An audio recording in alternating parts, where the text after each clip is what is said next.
UP में आज BJP विधानमंडल दल की बैठक। गृह मंत्री अमित शाह की मौजूदगी में योगी आदित्यनाथ चुने जाएंगे नेता। दिल्ली में बीजेपी अध्यक्ष जेपी नड्डा के घर करीब 2.5 घंटे यूपी के मंत्रिमंडल पर महामंथन। बैठक में योगी, अमित शाह और बीएल संतोष भी शामिल हुए। यूपी में सीएम योगी के शपथ ग्रहण को भव्य बनाने की तैयारी। कल शाम 4 बजे इकाना स्टेडियम में सीएम पद की शपथ लेंगे। योगी के शपथ ग्रहण में 11 राज्यों के सीएम और 5 राज्यों के डिप्टी सीएम पहुंचेंगे। Tata group, Ambani group, Aditya Birla group, Adani group, Mahindra group, ITC group, PepsiCo, Hindustan Unilever group के उद्योगपतियों को भेजा गया न्योता।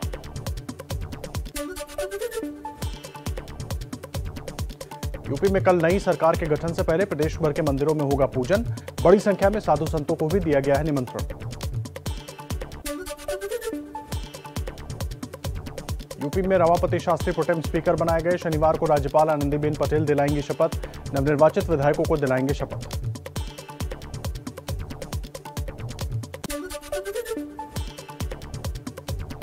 उत्तराखंड के दोबारा मुख्यमंत्री बने पुष्कर धामी। राज्यपाल गुरमीत सिंह ने दिलाई शपथ। प्रधानमंत्री नरेंद्र मोदी ने दी शुभकामनाएं।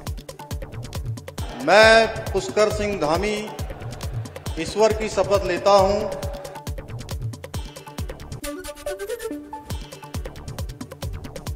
धामी के साथ 8 विधायकों ने ली मंत्री पद की शपथ। सतपाल महाराज, सुबोध उनियाल, चंदन राम दास, धन सिंह रावत बने मंत्री। मैं सतपाल महाराज ईश्वर की शपथ लेता हूं।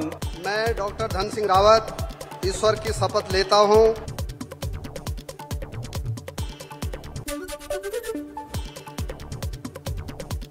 विधायक प्रेमचंद्र अग्रवाल ने संस्कृत में ली मंत्री पद की शपथ। तो रेखा आर्य पहाड़ी लिबास में शपथ लेने पहुंची।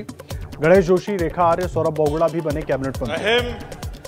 अहम प्रेमचंद्र अग्रवाल ईश्वर से नामना शपथ। मैं सौरभ बहुगुणा ईश्वर की शपथ लेता हूं।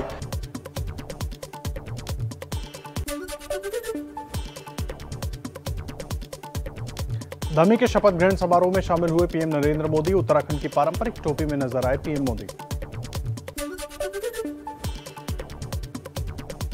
धामी के शपथ ग्रहण समारोह में पहुंचे बीजेपी के दिग्गज। गृहमंत्री अमित शाह, रक्षा मंत्री राजनाथ सिंह, बीजेपी अध्यक्ष जेपी नड्डा और यूपी के सीएम योगी समेत कई बड़े नेता मौजूद थे।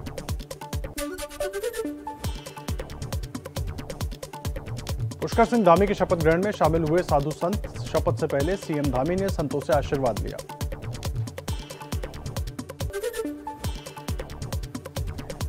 पंजाब के सीएम भगवंत मान दोपहर 1 बजे पीएम मोदी से करेंगे मुलाकात। मान ने ट्विटर पर भी लिखा, पीएम और गृहमंत्री से मिलने और पंजाब से जुड़े मुद्दों पर चर्चा करने के लिए वक्त मांगा है।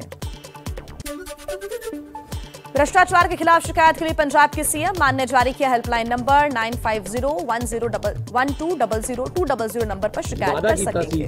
कि आज के दिन एक एंटी करप्शन एक्शन लाइन जी है वो जारी किया जाऊगा। एक phone number anti corruption action line है। शहीद भगत सिंह, राजगुरु और सुखदेव की समाधि पर सीएम मान श्रद्धा सुमन अर्पित करते आए नजर। विधानसभा में शहीद भगत सिंह, भीमराव अंबेडकर और रणजीत सिंह की मूर्ति भी लगेगी।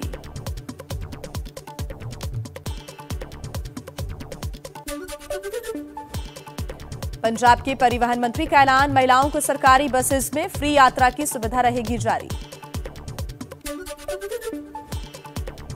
दिल्ली के तीनों नगर निगम को एक करने के प्रस्ताव पर कैबिनेट की मुहर। फैसले पर केजरीवाल ने कहा, हार के डर से केंद्र सरकार ने किया फैसला।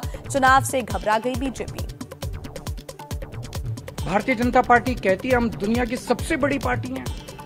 अरे सबसे बड़ी पार्टी और दिल्ली की एक छोटी सी पार्टी से घबरा गए तुम। दिल्ली के एक छोटे से चुनाव से घबरा गए तुम। क्या हिम्मत है यार तुम्हारे अंदर। बिहार में बीजेपी बनी सबसे बड़ी पार्टी। मुकेश सहनी की वीआईपी पार्टी के तीनों विधायक राजू सिंह, सुवर्णा सिंह और मिश्री लाल यादव बीजेपी में शामिल हुए। बीजेपी विधायकों की संख्या 74 से बढ़कर 77 हुई।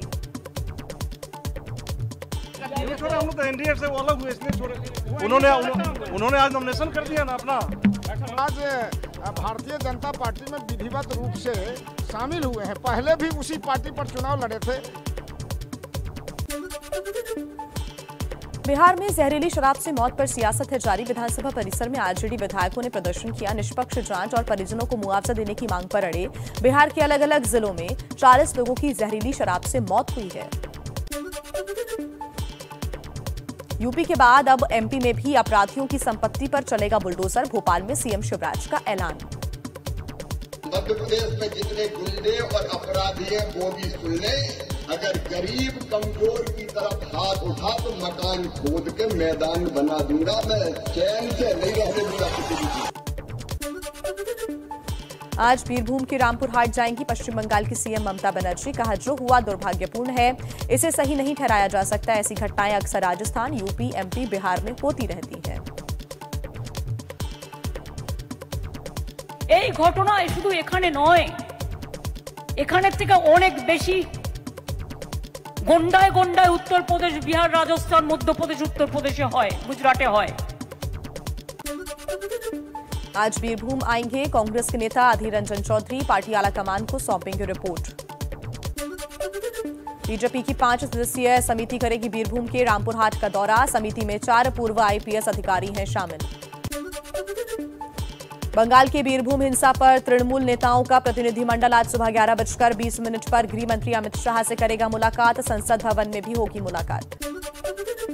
बंगाल की बीरभूम हिंसा पर पीएम मोदी का बयान। बोले, जघन्य अपराध करने वालों को सजा मिले। सजा दिलाने में केंद्र सरकार पूरी मदद करेगी। अपराधियों को बंगाल के लोग कभी माफ ना करें। पीड़ितों के साथ मेरी संवेदना है। आशा करता हूं कि राज्य सरकार बंगाल की महान धरती पर ऐसा जघन्य पाप करने वालों को जरूर सजा दिलवाएगी। चलिए कुछ और खबरें देख लेते हैं फटाफट अंदाज में। बीजेपी ने बीरभूम में 8 लोगों को जिंदा जलाने की घटना की सीबीआई से जांच कराने की मांग की। सीएम ममता बनर्जी का मांगा इस्तीफा। राष्ट्रपति शासन लगाए जाने की भी मांग उठाई। बीरभूम जा रहे बीजेपी के प्रतिनिधिमंडल को पुलिस ने रोका। शेबंदु अधिकारी की अगुवाई में जा रही थी टीम। शेबंदु अधिकारी ने बीरभूम हिंसा की सीबीआई जांच की मांग की।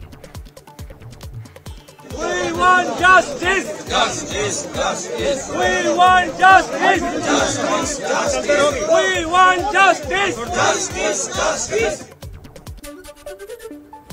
राष्ट्रीय महिला आयोग ने बीरभूम हिंसा मामले में संज्ञान लिया। राज्य के डीजीपी और बीरभूम के एसपी से 24 घंटे में रिपोर्ट तलब की। बीरभूम हिंसा पर कलकत्ता हाईकोर्ट ने संज्ञान लिया। ममता सरकार से आज दोपहर 2 बजे तक स्टेटस रिपोर्ट देने को कहा। गवाहों की सुरक्षा के आदेश दिए।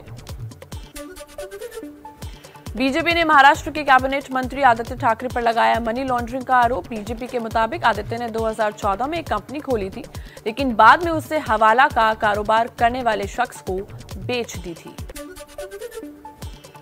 बीजेपी नेता किरीट सौम्या के बेटे नील सौम्या के खिलाफ मुंबई पुलिस की ईओडब्ल्यू ने शुरू की जांच। वसई में एक जमीन खरीदने में घोटाले का लगा है आरोप। फोन टैपिंग मामले में मुंबई पुलिस ने आईपीएस अधिकारी रश्मि शुक्ला से दूसरी बार पूछताछ की। गैर कानूनी तरीके से शिवसेना संजय राउत और दूसरे नेताओं के फोन टैप करने का आरोप। जम्मू कश्मीर में विकास कार्यों को गति देने के लिए 250 कानून निरस्त किए गए। 137 कानूनों में संशोधन किया गया। वित्त मंत्री निर्मला सीतारमण ने दी जानकारी। कोरोना पाबंदियों को लेकर अहम फैसला। 31 मार्च से कोरोना काल में लगी पाबंदियां पूरे देश में खत्म हो जाएगी। फेस मास्क और सोशल डिस्टेंसिंग जारी रहेगी। अविश्वास प्रस्ताव